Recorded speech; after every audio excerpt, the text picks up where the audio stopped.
I'm here with Hammond Mayor and U.S. Senate candidate Tom McDermott. Thank you so much for being with us today. Thank you, Dan. It's good to see you.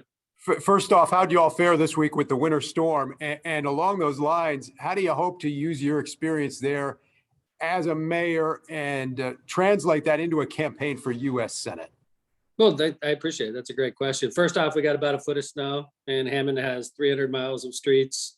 So obviously my public works crew, they started work at midnight on Wednesday, and we finally let them go at about 6 p.m. last night. So they pulled a 30-hour shift, which is pretty incredible. And they're working today and cleaning up. So we're starting to get on top of it. But we had about a foot of snow, and I don't think even one flake fell in Indianapolis yet, but you guys got walloped yesterday.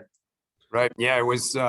We got a good bit down here as well. Let's talk about this race for Senate. You've turned in signatures this week as we start to get a better sense of what the field is going to look like. What's it going to take to be competitive in a red state like Indiana, particularly with Senator Young's significant fundraising advantage? Yeah, no doubt. Senator Young has a significant fundraising advantage. It's something I have to deal with. First off, I have to figure out if I have a primary opponent or not. I had two people actually file to run for Senate, and it appears that neither of them met the requirements to run for Senate, which we can get into. But obviously, requirements, you feel they didn't collect enough signatures.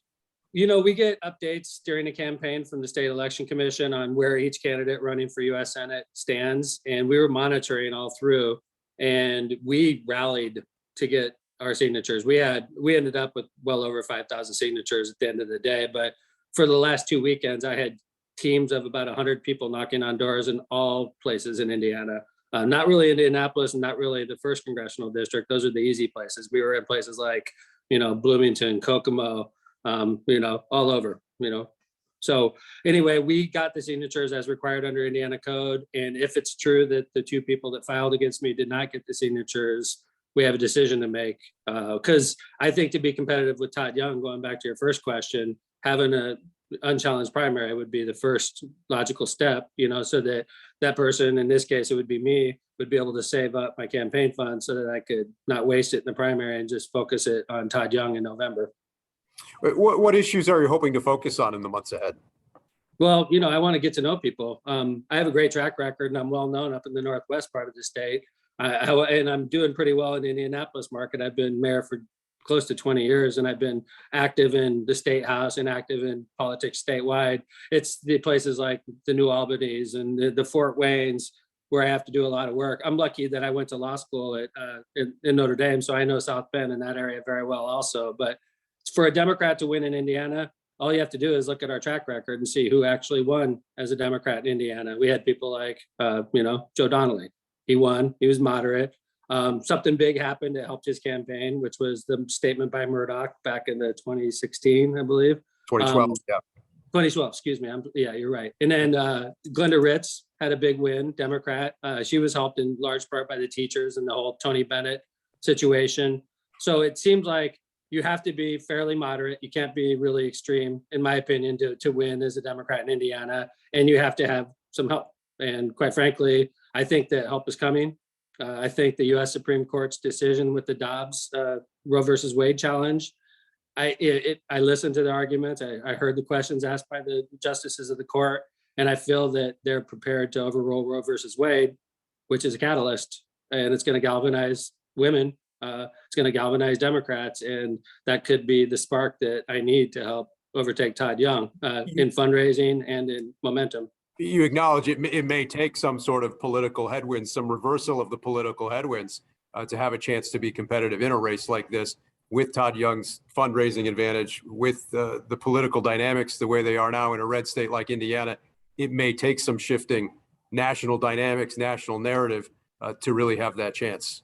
Dan, it seems like every time somebody's been in power for a long time, like the supermajority in Indiana has been, sometimes they get a little comfortable and they think they're unbeatable and they overreach. And I think that Republicans nationwide are overreaching. I think they stack the court. Quite frankly, Merrick Garland, our Attorney General, should be on the U.S. Supreme Court right now. And it's a shame that he's not.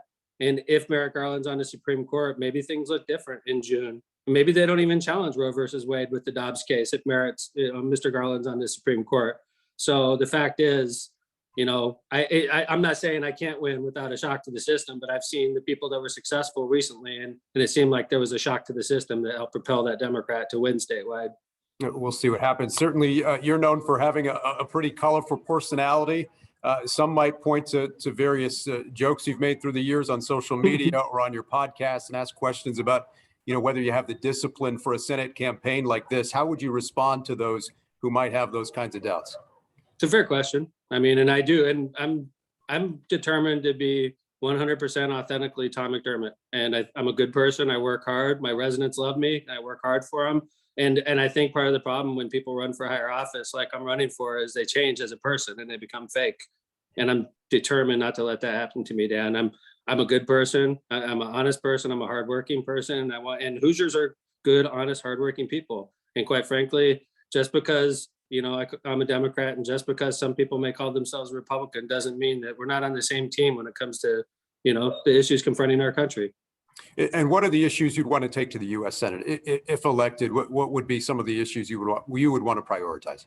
The thing I'm most concerned with is the lack of stability in government. And it sounds silly, and to be an actual bipartisan, and to actually, my father's a Republican, and he loves me and he supports me and he thinks I'm great. And quite frankly, we've gotten to this point in America where, if you're a Democrat, if you're a Republican, you're mortal enemies. And I've been in office since 2004, Dan, and it wasn't like that when I took over. If I had to point my finger at one thing, I think where it started going wrong started getting hot politically, the atmosphere changed when Barack Obama became president of the United States. And then certainly when Donald Trump became president of the United States, in my opinion, things got worse. And it's gotten to the point where we're enemies in our own country. We're two countries, and it's just not healthy. And and it didn't feel like that September 11th. It felt like all of us were pushing on the same page, and it was very refreshing. And right now I'm scared for democracy. I'm scared that the U.S. Senate, I think, is broken. I think the filibuster is the main culprit in why it's broken. The Senate is where good legislation goes to die. And voting rights was the latest victim of this filibuster rule. And I think it's ridiculous. And it's a man-made rule, and I'm against it, quite frankly. You're against the filibuster. You'd like to see that done away with. Absolutely. And I'd be willing to vote that way my first day in the Senate. You mentioned 9/11 bringing the country together, as we all remember. The tragedy we've experienced over the last couple of years, the pandemic, certainly seems to have driven us further apart. I agree with you. It's sad. And, we react to tragedy different ways. Obviously, when Pearl Harbor happened, I wasn't around, but the country rallied behind the president. When 9/11 happened, the country rallied behind the president. And I've never in my lifetime, I'm 52 years old, Dan, I've never seen us further divided as a country. And we have real enemies in the world. Russia's getting ready to invade Ukraine right now. Obviously we have terrorist groups that are always looking to attack America, Iraq, North Korea, domestic groups that we can't trust. We had a domestic terror group attack the Capitol on January 6th. And we have real problems in America. And when we're fighting with each other and not trusting each other, it makes matters worse. So in my opinion, we need to send people to the U.S. Senate that are bipartisan and that people on both sides of the aisle could respect and trust. And it used to be that way. Richard Lugar is a perfect example. He was our senator. I'm trying to remember the year, Dan. There was a year, I want to say it was 2006. We didn't even challenge Richard Lugar. The Democrats didn't even put up a Democrat to run against Richard Lugar because he had that much respect across the state. He was a Republican, and the Democrats didn't even challenge him. That was respect. And we need more Richard Lugars in the Senate. We need more John McCain's in the Senate. We need more Joe Donnelly's in the Senate. We need more Evan Bayh's in the Senate. And I want to be that type of senator, a bigger person than the petty politics that we've become accustomed to. Mayor Tom McDermott, thank you so much for spending a few minutes with us. We appreciate it. Yes, sir. Looking forward to talking again, Dan. We'll talk with you soon. Good luck out on the trail. Thanks again. Thank you, sir. Nice to meet you. Thank you.